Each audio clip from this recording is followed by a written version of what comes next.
പഹൽഗാമിൽ നടന്ന ഭീകരാക്രമണവുമായി ബന്ധപ്പെട്ട് കുറച്ചും കൂടെ ഡീപ്പായിട്ട് നമുക്ക് ഈ വിഷയത്തെ ഒന്ന് വിലയിരുത്തേണ്ടതായിട്ടുണ്ട്. ദേശസ്നേഹികളായിട്ടുള്ള ഓരോരുത്തരും നിലവിലെ യാഥാർത്ഥ്യം മനസ്സിലാക്കേണ്ടതായിട്ടുണ്ട്. ഒന്നാമത്തെ കാര്യം, ഇന്ത്യ പാകിസ്ഥാൻ യുദ്ധം നടക്കുകയാണെങ്കിൽ ആര് ജയിക്കും? നിസ്സംശയം നമുക്ക് പറയാൻ പറ്റും ഇന്ത്യ ജയിക്കുമെന്ന്. പാകിസ്ഥാൻ ഇന്ത്യയെക്കാൾ പവർഫുള്ളായിരുന്ന, അതായത് ആയുധബലത്തിൽ പവർഫുള്ളായിരുന്ന സമയങ്ങളിൽ പോലും യുദ്ധത്തിൽ ഇന്ത്യ വിജയിച്ചിട്ടുണ്ട്. ഇത്രയും കാലത്തിനിടയിൽ ഒരിക്കൽ പോലും ഇന്ത്യയെ ഒരു യുദ്ധത്തിൽ പാകിസ്ഥാന് പരാജയപ്പെടുത്താൻ കഴിഞ്ഞിട്ടില്ല. നിലവിലെ അന്താരാഷ്ട്ര തലത്തിലുള്ള സ്വാധീനം വെച്ച് നോക്കിയാലും, അതോടൊപ്പം തന്നെ ആയുധബലം കൊണ്ട് നോക്കിയാലും, എക്കണോമിക് സ്റ്റെബിലിറ്റി കൊണ്ട് നോക്കിയാലും, സൈനിക ശേഷി കൊണ്ട് നോക്കിയാലും, ഏത് കണക്ക് വെച്ച് നോക്കിയാലും ഇന്ത്യ പാകിസ്ഥാനേക്കാൾ വളരെ മുന്നിലാണ്. ഒരുപക്ഷെ പല മടങ്ങ് മുന്നിലാണ്, പവർഫുള്ളുമാണ്. നമുക്കൊരു സംശയവുമില്ല, പാകിസ്ഥാനെ തോൽപ്പിക്കുക എന്നുള്ളത് ഇന്ത്യയെ സംബന്ധിച്ചിടത്തോളം ഒരു വലിയ ഡീലല്ല. ഇത്രയും കാര്യം കേട്ട് കഴിയുമ്പോൾ പലരുടെയും മനസ്സിൽ തോന്നുന്ന ഒരു ചോദ്യം, എങ്കിൽ പിന്നെ എന്തുകൊണ്ട് ഇന്ത്യ കയറി അടിക്കുന്നില്ല എന്നുള്ളതായിരിക്കും. എന്തുകൊണ്ട് അവരെ അടിച്ചൊരു പാഠം പഠിപ്പിക്കുന്നില്ല? ഇതിപ്പോൾ നാണക്കേടാണല്ലോ. നമ്മൾ വലിയ പവറാണെന്ന് പറയുന്നു, നമ്മുടെ കയ്യിൽ അതുണ്ട് ഇതുണ്ടെന്നൊക്കെ പറഞ്ഞിട്ട് നമുക്കൊന്നും ചെയ്യാൻ പറ്റുന്നില്ല. എന്തുകൊണ്ടാണ് ഇന്ത്യ ആലോചിച്ച് മാത്രം ഈ കാര്യത്തിൽ കളിക്കുന്നത്? ഇവിടെയാണ് നമുക്ക് ചൈനയുടെ ഒരു ഇൻവോൾവ്മെന്റിനെ സംശയിക്കേണ്ടതായിട്ട് വരുന്നത്. അതുകൊണ്ടാണ് ഞാൻ വീഡിയോയുടെ തുടക്കത്തിൽ പറഞ്ഞത്, നമ്മൾ ഈ വിഷയത്തെ കുറച്ചും കൂടി ഡീപ്പായിട്ട് അനലൈസ് ചെയ്യേണ്ട ഒരു സമയമാണെന്ന്. അതായത് നോക്കൂ, ഒരു വശത്ത് അമേരിക്കയും ചൈനയും തമ്മിൽ ഒരു വലിയ വ്യാപാര യുദ്ധം നടക്കുകയാണ്. 245% താരിഫാണ് അമേരിക്ക ചൈനയുടെ മേൽ ചുമത്തിയിരിക്കുന്നത്. സ്വാഭാവികമായിട്ടും ചൈനയിൽ പ്രവർത്തിക്കുന്ന നിരവധി കമ്പനികൾ ഇന്ത്യ ഉൾപ്പെടെയുള്ള രാജ്യങ്ങളിലേക്ക് വന്നുകൊണ്ടിരിക്കുന്ന ഒരു സമയമാണ്. എന്തുകൊണ്ടാണെന്ന് വെച്ചാൽ, ഇന്ത്യയിൽ നിന്ന് കയറ്റുമതി ചെയ്യുകയാണെങ്കിൽ കമ്പനികൾക്ക് ചൈനയിൽ നിന്നുള്ള താരിഫിനെ മറികടക്കാൻ കഴിയും. അമേരിക്കയുമായിട്ടുള്ള ഈ വ്യാപാര യുദ്ധം, ചൈന അമേരിക്ക യുദ്ധം കൂടുതൽ ശക്തമാവുകയുള്ളൂ. അപ്പോൾ അതുകൊണ്ട് തന്നെ വേറെ രാജ്യങ്ങളിലേക്ക് കൂടി പ്രൊഡക്ഷൻ നടത്തേണ്ടതുണ്ടെന്ന് കമ്പനികൾ തിരിച്ചറിയുന്നുണ്ട്. ഇപ്പോൾ ചൈനയിലുള്ള അമേരിക്കൻ കമ്പനികൾ, ജാപ്പനീസ് കമ്പനികൾ, ഓസ്ട്രേലിയൻ കമ്പനികൾ, യൂറോപ്യൻ കമ്പനികളൊക്കെ പടിപ്പടിയായിട്ട്, ഇത് പെട്ടെന്നൊരു ദിവസം കൊണ്ട് പറ്റില്ല, പടിപ്പടിയായിട്ട് മറ്റു രാജ്യങ്ങളിലേക്ക് കൂടി ചേക്കേറുകയാണ്. അവരുടെ ഒരു പ്രയോറിറ്റി ലിസ്റ്റ് എടുത്താൽ അതിൽ ആദ്യ പേരുകളിൽ ഒന്ന് ഇന്ത്യയാണ്. ഇന്ത്യയുണ്ട്, തായ്ലൻഡ് ഉണ്ട്, വിയറ്റ്നാം ഉണ്ട്, മെക്സിക്കോയുണ്ട്, അങ്ങനെ പല രാജ്യങ്ങളുമുണ്ട്. ബട്ട് ഫസ്റ്റ് പ്രയോറിറ്റി എന്ന് പറയാവുന്ന ഒരു രാജ്യം ഇന്ത്യയാണ്. കാരണം ചൈനയെ പോലെ തന്നെ വലിയ പോപ്പുലേഷൻ ഉണ്ട്, യങ്ങർ പോപ്പുലേഷൻ കൂടുതലാണ്, സ്കിൽഡ് ലേബേഴ്സ് ധാരാളം ഇവിടെയുമുണ്ട്, ഗവൺമെന്റിന്റെ സപ്പോർട്ട് വളരെയധികം ഉണ്ട്, സ്വയം വലിയൊരു മാർക്കറ്റുമാണ്. ഒപ്പം ജിയോഗ്രഫിക്കലി നോക്കിയാൽ ചൈനയേക്കാൾ വളരെ മികച്ച ഒരു പൊസിഷനിലാണ് ഇന്ത്യ സ്ഥിതി ചെയ്യുന്നത്. വ്യാപാരത്തിനെ സംബന്ധിച്ചിടത്തോളം ബെറ്റർ പൊസിഷനാണ് ഇന്ത്യയുടേത്. അപ്പോൾ എല്ലാം കൊണ്ടും ഇന്ത്യയിൽ ഇൻവെസ്റ്റ് ചെയ്യുന്നത് കുഴപ്പമില്ല എന്ന് കമ്പനികൾ വിചാരിക്കുന്നു. അപ്പോൾ അവരിങ്ങനെ ഇന്ത്യയിലേക്ക് വന്നുകൊണ്ടിരിക്കുകയാണ്. ഇന്ത്യയിലെ പല സ്റ്റേറ്റ് ഗവൺമെന്റുകളുമായിട്ടും സെൻട്രൽ ഗവൺമെന്റുകളുമായിട്ടും ഒക്കെ ചർച്ച നടന്നുകൊണ്ടിരിക്കുകയാണ്. അപ്പോൾ ചൈനയെ സംബന്ധിച്ചിടത്തോളം വലിയ നഷ്ടമാണ്. കാര്യങ്ങൾ ഇങ്ങനെയൊക്കെ പോയിക്കൊണ്ടിരിക്കുകയാണ്. ഇന്ത്യയുടെ കേന്ദ്രമന്ത്രിയായിട്ടുള്ള നമ്മുടെ പീയൂഷ് ഗോയൽ അടക്കം പറഞ്ഞു, ഗോൾഡൻ ഓപ്പർച്യൂണിറ്റിയാണ്, 1000 വർഷത്തിൽ ഒരിക്കൽ മാത്രം കിട്ടുന്ന ഒരു ഓപ്പർച്യൂണിറ്റി ആണെന്നൊക്കെ അദ്ദേഹം പറഞ്ഞു. സോ ഈ സാഹചര്യത്തിലാണ് ഇപ്പോൾ പഹൽഗാമിൽ ഒരു ഭീകരാക്രമണം ഉണ്ടാവുന്നത്. ഈ ഭീകരാക്രമണം എന്ന് പറയുന്നത് ആസൂത്രിതമായിട്ട് നടത്തിയ ഒന്ന് തന്നെയാണ്. അതിന് കശ്മീരിലെ വിഘടനവാദവുമായിട്ട് ബന്ധമുണ്ടെന്നൊക്കെ പറയുമ്പോൾ തന്നെ ചൈനയുടെ എല്ലാ ആശീർവാദത്തോടെയോ അല്ലെങ്കിൽ ചൈനയുടെ കൂടി ഒരു പരോക്ഷ പിന്തുണയോടെയോ ആണ് ഈ ആക്രമണം നടന്നിരിക്കുന്നത്. അതിന്റെ കാരണം, ഈ അടുത്തിടെ ചൈന ഇന്ത്യയുമായിട്ടുള്ള ബന്ധം മെച്ചപ്പെടുത്താൻ വളരെ നല്ലൊരു ശ്രമം നടത്തുകയുണ്ടായി. അതായത് ഇന്ത്യയും ചൈനയും തമ്മിൽ ഒരു പ്രശ്നവും ഇനിയില്ല. പണ്ടത്തെ പോലെ ഇനി പാകിസ്ഥാനും ഇന്ത്യയും തമ്മിലാകട്ടെ പ്രശ്നം എന്നതായിരിക്കണം ഇവർ ഉദ്ദേശിച്ചിട്ടുണ്ടാവുക. നിങ്ങൾ ശ്രദ്ധിച്ചാൽ മതി, കഴിഞ്ഞ കുറച്ച് വർഷങ്ങളായിട്ട് ഈ പാകിസ്ഥാൻ ഇന്ത്യയെ സംബന്ധിച്ചൊരു വിഷയമേ അല്ല. നമ്മൾ പ്രധാന ടാർഗറ്റ് ചൈന എന്നുള്ള രീതിയിൽ, ഇന്ത്യ ചൈന എന്ന രീതിയിലാണ് എപ്പോഴും വാർത്തകൾ വരുന്നതും കാര്യങ്ങൾ മുന്നോട്ട് പോകുന്നതും. പക്ഷേ ഇപ്പോൾ പാകിസ്ഥാൻ എന്ന് പറയുന്ന രാജ്യം വീണ്ടും രംഗപ്രവേശം ചെയ്തിരിക്കുകയാണ്. അതിന് കാരണമായത് ഈ ഭീകരാക്രമണമാണ്. അതിനുശേഷം സ്വാഭാവികമായിട്ട് എല്ലാവർക്കും അറിയാം, ഇങ്ങനെ ഒരു ഭീകരാക്രമണം നടന്നു കഴിഞ്ഞാൽ ഇന്ത്യ വെറുതെ ഇരിക്കില്ല. ഇന്ത്യ ഉറപ്പായിട്ടും തിരിച്ച് പ്രതികാര നടപടികൾ സ്വീകരിക്കും. അപ്പോൾ ഇന്ത്യ അത്തരത്തിലുള്ള ഒരു നടപടി സ്വീകരിച്ചു. ഇൻഡസ് വാലി എഗ്രിമെന്റ് അല്ലെങ്കിൽ കരാർ ഇന്ത്യ റദ്ദാക്കും എന്നുള്ള കാര്യം പ്രഖ്യാപിച്ചിരിക്കുകയാണ്, സസ്പെൻഡ് ചെയ്യുമെന്ന് പറഞ്ഞിരിക്കുകയാണ്. ഇതിന് പിന്നാലെ ഇന്ത്യ 5ഓളം നടപടികൾ എടുത്തു. പാകിസ്ഥാനും ഇപ്പോൾ എന്ത് ചെയ്യാണ്, ഇതിനെ ഒരു യുദ്ധ പ്രഖ്യാപനമായിട്ട് കാണും. അങ്ങനെ പാകിസ്ഥാനിലെ 24 കോടി മനുഷ്യർക്കുള്ള ജലത്തെ, അവരുടെ ഏറ്റവും അത്യാവശ്യമായ ജലം തടഞ്ഞു വെക്കുകയാണെങ്കിൽ അതൊരു യുദ്ധ പ്രഖ്യാപനമായിട്ട്, ഒരു യുദ്ധം അല്ലെങ്കിൽ അങ്ങനത്തെ ഒരു പ്രവൃത്തിയായിട്ട് അവർ കാണുമെന്നാണ് അവർ പറഞ്ഞിരിക്കുന്നത്. ഇത്തരത്തിൽ ഇന്ത്യ പാകിസ്ഥാൻ യുദ്ധം ഉണ്ടാകുമെന്നൊരു പ്രതീതി ഉണ്ടായിക്കഴിഞ്ഞാൽ എന്താണ് അതിൻ്റെ ഇമ്പാക്റ്റ് എന്ന് നമ്മൾ മനസ്സിലാക്കണം. അതായത് ഇന്ത്യൻ എക്കണോമിയിൽ ഇത് എത്രത്തോളം ഇമ്പാക്റ്റ് ഉണ്ടാക്കും.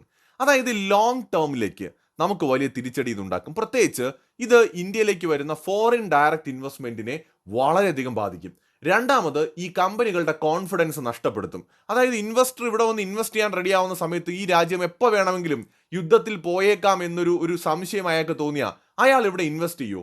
ഒരു കോമൺ സെൻസ് കൊണ്ട് ചിന്തിക്കൂ. അപ്പൊ ഇൻവെസ്റ്റ് ചെയ്യാനായിട്ടുള്ള അയാളുടെ കോൺഫിഡൻസ് നഷ്ടപ്പെടും. ചിലപ്പോൾ കുത്തക വമ്പൻ കമ്പനികൾക്ക് ആ ഒരു പ്രശ്നം ഉണ്ടാവുമായിരിക്കില്ല. പക്ഷെ ഒരു മീഡിയം റേഞ്ചിലുള്ള ഇൻവെസ്റ്റേഴ്സ് എല്ലാം തന്നെ ഭയപ്പെടും. കാരണം ഒരു യുദ്ധം ഉണ്ടാകാൻ പോകുന്ന രാജ്യവുമായിട്ട് അവിടെ പോയിട്ട് ഇൻവെസ്റ്റ് ചെയ്തിട്ട് പണി വാങ്ങേണ്ട കാര്യമില്ല എന്ന് ഇവർ വിചാരിക്കും. കാരണം ഒരു വശത്ത് ചൈനയായിട്ട് ഓൾറെഡി നമുക്ക് പ്രശ്നങ്ങളുണ്ട്, മറുവശത്ത് ഇപ്പോൾ പാകിസ്ഥാൻ ആണെങ്കിൽ ഒന്നും നഷ്ടപ്പെടാനില്ല. അപ്പോൾ ഇന്ത്യയെ സംബന്ധിച്ച് അങ്ങനെയല്ല. അപ്പോൾ യുദ്ധം ഉണ്ടാവുകയാണെങ്കിൽ ഇപ്പോൾ റഷ്യ യുക്രൈൻ യുദ്ധത്തിൽ റഷ്യ സഫർ ചെയ്തില്ലേ, അപ്പോൾ നമ്മളും സഫർ ചെയ്യേണ്ടി വരും. അതായത് ഒരു കംപ്ലീറ്റ് നമ്മളെല്ലാം നമ്മുടെ രാജ്യം മുഴുവൻ അങ്ങ് സേഫും പാകിസ്ഥാൻ ചാരവുമായി പോകുന്ന ഒരു സാഹചര്യത്തിലേക്ക് ഒരിക്കലും പോവില്ല. അതിനിപ്പോൾ ഈവൻ അത് ബംഗ്ലാദേശുമായിട്ടുള്ള ഒരു യുദ്ധമാണെങ്കിൽ പോലും നമ്മളൊരു 50 മിസൈൽ അങ്ങോട്ട് അയക്കുന്നു, അയാൾ അവിടെ നിന്ന് ഇങ്ങോട്ടൊരു 50 എണ്ണം അയക്കുന്നു എന്ന് വയ്ക്ക്, നമ്മൾ 48 എണ്ണം തടഞ്ഞാലും 2 എണ്ണം എവിടെയെങ്കിലുമൊക്കെ വന്ന് വീണ് നമുക്ക് നഷ്ടങ്ങൾ ഉണ്ടാവും. എന്ന് വെച്ചാൽ യുദ്ധമെന്ന് പറയുമ്പോൾ ഒരു രാജ്യം ജയിച്ചാലും രണ്ട് ഭാഗത്തും നാശനഷ്ടങ്ങൾ ഉണ്ടാവും. ജയിക്കുന്ന രാജ്യത്തിന് നാശനഷ്ടങ്ങൾ കുറവായിരിക്കുമെന്ന് മാത്രം. അത് എല്ലാ കാലവും അങ്ങനെ തന്നെയാണ്. അതിനി എത്ര വലിയ സൂപ്പർ പവർ യുദ്ധത്തിന് പോയാലും അക്കാര്യത്തിൽ വലിയ മാറ്റമൊന്നും വരാൻ പോകുന്നില്ല. അപ്പൊ ഇവിടെ നമ്മൾ മനസ്സിലാക്കേണ്ടതും അത് തന്നെയാണ്. ഒരുപക്ഷെ ഈ ഭീകരാക്രമണത്തിന്റെ പുറകിൽ പാകിസ്ഥാനോടൊപ്പം ഒരു ചൈനീസ് ഇടപെടലും ഉണ്ടാകാൻ സാധ്യതയുണ്ട്. എന്ന് വെച്ചാൽ കശ്മീരിൽ ഒരു പ്രശ്നം ഉണ്ടാക്കുക, അതിലൂടെ ഇന്ത്യ പാകിസ്ഥാൻ പ്രശ്നം വീണ്ടും ചർച്ചയാവുക, ഈ സ്വാഭാവികമായിട്ടും ഇന്ത്യയുടെ ശ്രദ്ധ തിരിക്കുക, ഒപ്പം ഇന്ത്യയിലേക്ക് വരുന്ന ഇൻവെസ്റ്റേഴ്സിനെ പിന്തിരിപ്പിക്കുക, ഇത്തരത്തിലുള്ള വളഞ്ഞ വഴികൾ ഇതെപ്പോഴും ചൈന ചെയ്യുന്നതാണ്. കോവിഡ് ടൈമിൽ നമ്മൾ കണ്ടതാണ് ഇന്ത്യയും ചൈനയും തമ്മിലുണ്ടായ സംഘർഷം. അതുപോലെ ഓരോ സന്ദർഭങ്ങളിലും ഇന്ത്യക്ക് എന്തെങ്കിലുമൊക്കെ ഓപ്പർച്യൂണിറ്റീസ് വരുന്നു എന്ന് തോന്നുമ്പോൾ എന്തെങ്കിലും ഒരു പുതിയ പ്രശ്നം ഉണ്ടാക്കി ഇന്ത്യൻ ഗവൺമെന്റിന്റെ ശ്രദ്ധ തിരിക്കുക, ഇന്ത്യയിലേക്ക് വരുന്ന നിക്ഷേപകരെ തടയുക, ഈ ഒരു തന്ത്രം ചൈന കുറെ കാലമായിട്ട് പയറ്റുന്നുണ്ട്. അപ്പൊ അതുകൊണ്ട് ഇവിടെ ഈ ഒരു ഭീകരാക്രമണത്തിന്റെ പുറകിൽ പാകിസ്ഥാൻ മാത്രമല്ല, അവരുടെ ഗോഡ് ഫാദറോ അല്ലെങ്കിൽ റിയൽ ഫാദറോ ഒക്കെ ആയിട്ടുള്ള ഒരുപക്ഷെ ചൈനയ്ക്കും ചില ഇടപെടലുകളോ പങ്കോ ഒക്കെ ഉണ്ടെന്ന് നമുക്ക് സംശയിക്കേണ്ടതായി വരും. ഒരു ഫെയിൽഡ് സ്റ്റേറ്റ് ആണ് പാകിസ്ഥാൻ. ഇന്ത്യ അങ്ങനെ അല്ല. അത് തന്നെയാണ്. അപ്പം നമ്മൾ യുദ്ധം ഇപ്പോൾ ചെയ്യാൻ പോകുന്നത് മണ്ടത്തരമാണ്. ഒരു ഫുൾ സ്കെയിൽ യുദ്ധം, അത് ഭയങ്കര മണ്ടത്തരമാണ്. നമ്മൾ തന്ത്രപരമായി കളിക്കണം. അതിലൊന്ന് ഇപ്പോൾ ഇൻഡസ് വാല്യൂ ട്രീറ്റ് നമ്മൾ റദ്ദ് ചെയ്തു, എന്നിട്ട് നമ്മൾ എന്ത് ചെയ്യണം, ഒറ്റയടിക്ക് പാകിസ്ഥാനിലേക്കുള്ള വെള്ളത്തിൻ്റെ ഫ്ലോ തടയുകയല്ല വേണ്ടത്. അത് സാധ്യവുമല്ല. ഘട്ടം ഘട്ടമായിട്ട്, അതാണ് ഒരു ലോങ് ടേമിലേക്കുള്ള പണിയായിരിക്കണം. ഇവരുമായിട്ടുള്ള റിലേഷൻ കൂടുതൽ മെച്ചപ്പെടുത്തേണ്ടത് നമുക്ക് പ്രത്യേകിച്ച് ഗുണമൊന്നുമില്ല. ഇവരായിട്ട് ഒരിക്കലും നന്നാകാനും പോകുന്നില്ല. അവർക്ക് ഇന്ത്യയോടുള്ള ശത്രുതയൊന്നും മാറില്ല. അതങ്ങനെയാണ്. ചില കാര്യങ്ങൾ അങ്ങനെയാണ്. നമുക്ക് ഒരിക്കലും പരിഹരിക്കാൻ പറ്റാത്ത പ്രശ്നങ്ങൾ എന്ന് പറയുന്നത് പോലെയാണ് ഇവരുടെ കേസ്. പാകിസ്ഥാൻ ഒരിക്കലും ഇന്ത്യയായിട്ടുള്ള ശത്രുതയൊന്നും മാറാൻ പോകുന്നില്ല. അപ്പം നമുക്ക് ചെയ്യാൻ പറ്റുന്ന കാര്യം എന്താണ്? ഘട്ടം ഘട്ടമായിട്ട് ഇൻഡസ് വാലിയിലൂടെയുള്ള ഈ ജലത്തിൻ്റെ ഒഴുക്കിനെ കുറച്ചു കൊണ്ടുവരിക. രണ്ടാമത്, നമ്മൾ ഈ സർജിക്കൽ സ്ട്രൈക്ക് മോഡലിൽ ഭീകരവാദ ക്യാമ്പുകൾ ടാർഗറ്റ് ചെയ്തുകൊണ്ട് ഇതിൻ്റെ പിന്നിൽ പ്രവർത്തിച്ച മുഴുവൻ പേരെയും തകർക്കുക, നശിപ്പിക്കുക, അക്കാര്യങ്ങൾ ജനങ്ങളിലേക്ക് എത്തിച്ചുകൊണ്ടിരിക്കുക. പാകിസ്ഥാന് മേൽ അന്താരാഷ്ട്ര സമൂഹത്തിന്റെ കൂടുതൽ പ്രഷർ നൽകിക്കൊണ്ട് പാകിസ്ഥാനെ കൂടുതൽ ഒറ്റപ്പെടുത്താനായിട്ട് ശ്രമിക്കുക. ഒപ്പം ചൈന പാകിസ്ഥാൻ കൂട്ടുകെട്ടിനെ ഏതൊക്കെ രീതിയിൽ നമുക്ക് പരിക്കേൽപ്പിക്കാൻ കഴിയുമോ ആ രീതിയിലൊക്കെ എല്ലാ വഴിയിലൂടെയും നമ്മൾ ചെയ്യുക. പക്ഷെ അപ്പോഴും ഒരു ഫുൾ സ്കെയിൽ യുദ്ധത്തിന് നമ്മൾ പോകരുത്. കാരണം 2047 നമുക്കൊരു വികസിത രാഷ്ട്രമാകണമെന്നുണ്ടെങ്കിൽ നമ്മുടെ എക്കണോമി ഒരു 15 ട്രില്യനെങ്കിലും ആകണ്ടേ? ഒരു 15 ട്രില്യൺ US$ ഉള്ള ഒരു രാജ്യമായിട്ടെങ്കിലും നമ്മൾ മാറിയാലേ നമ്മൾ വിചാരിക്കുന്ന പോലെ ഒരു മിഡിൽ ഇൻകം കൺട്രി ആയിട്ട് നമുക്ക് 2047 മാറാൻ പറ്റൂ. ഇപ്പോഴത്തെ നമ്മുടെ GDP 4.3 ആണ്. 2027 നമുക്ക് വേൾഡിലെ 3rd ലാർജസ്റ്റ് എക്കണോമി ഒക്കെ ആയിട്ട് മാറാൻ കഴിയും. അപ്പോൾ നമുക്ക് മിനിമം ഏറ്റവും കുറഞ്ഞതാണ് ഈ 15 ട്രില്യൺ എന്ന് നമ്മൾ പറയുന്നത്. അതൊരു 20-25 ട്രില്യൺ ആക്കി മാറ്റാൻ കഴിഞ്ഞാൽ അത് വേറെ ലെവൽ ഒരു ഗ്രോത്ത് തന്നെയായിരിക്കും. അപ്പോൾ ഇതൊക്കെ നടക്കണമെന്നുണ്ടെങ്കിൽ യുദ്ധങ്ങൾ ഉണ്ടാക്കാതെ നമ്മുടെ ഫോക്കസ് എന്ന് പറയുന്നത് ഡെവലപ്മെൻറ്റിനായിരിക്കണം. ശരിയാണ്, നമ്മൾ വളരാൻ ശ്രമിക്കുമ്പോൾ നമ്മളെ തടയാനും താഴെ ഇറക്കാനും ശത്രുക്കൾ ശ്രമിച്ചുകൊണ്ടിരിക്കും. പക്ഷെ നമ്മൾ അതിനെയൊക്കെ എങ്ങനെയും തടഞ്ഞിട്ട് നമ്മുടെ ലക്ഷ്യത്തിലേക്ക് എത്തിച്ചേരുക. ഒരിക്കൽ നമ്മൾ അവിടെ എത്തിക്കഴിഞ്ഞാൽ പിന്നെ നമുക്ക് ഒരു തരത്തിലും തിരിഞ്ഞു നോക്കേണ്ടി വരില്ല. ഇന്ത്യ ഒരു സൂപ്പർ പവർ ആകാതിരിക്കേണ്ടത് പാകിസ്ഥാൻ്റെയും ചൈനയുടെയും ആവശ്യമാണ്. അതിന് വേണമെങ്കിൽ സ്വയം ആത്മഹത്യ ചെയ്യാനും പാകിസ്ഥാൻ തയ്യാറാണ്. കാരണം അങ്ങനത്തെ ഒരു മൈൻഡ് സെറ്റാണ് അവർക്ക്. അവർ കൂടി ഇരിക്കുന്ന കൊമ്പങ്ങ് മുറിച്ചിട്ട് ഇന്ത്യയും കൂടെ കൊണ്ട് വെള്ളത്തിൽ ചാടി ചാവാന്നവർ വിചാരിക്കും. അങ്ങനത്തെ ആൾക്കാരാണ്. എന്ന് വെച്ചാൽ ഇന്ത്യ നന്നാവരുത്, ഇപ്പോൾ പാകിസ്ഥാൻ നശിച്ചാലും വേണ്ടില്ല, ഇന്ത്യ നന്നാവരുത്. അത്തരം മനോഭാവമുള്ളൊരു രാജ്യമാണ് അവർ. അതായത് ചൈന ശക്തമായി നിലനിൽക്കുന്നതിന് വേണ്ടിയിട്ട് ഞങ്ങൾ വേണമെങ്കിൽ ഇന്ത്യയും കൊണ്ട് സ്വയം മരിച്ചു കൊള്ളാം എന്ന് പറയുന്ന മണ്ടന്മാരുടെ നാടാണ് ഈ പറയുന്ന പാകിസ്ഥാൻ. അവർക്ക് വളരണമെന്നൊന്നുമില്ല, പക്ഷെ ഇന്ത്യ വളരരുത് എന്ന് മാത്രമേ അവർക്കുള്ളൂ. അപ്പോൾ അതുകൊണ്ട് നമ്മൾ ഈ രാജ്യത്തിനെ കെയർഫുള്ളായിട്ട് ഡീൽ ചെയ്യണം. ഇവിടെ നമ്മുടെ മസിൽ പവറിനെ ഒന്നും ആരും ക്വസ്റ്റ്യൻ ചെയ്യാൻ വരില്ല. ലോകത്തിന് എല്ലാം അറിയാം, എല്ലാ രാജ്യങ്ങൾക്കും അറിയാം ഇന്ത്യക്ക് എന്തിനുള്ള ശേഷിയുണ്ട്.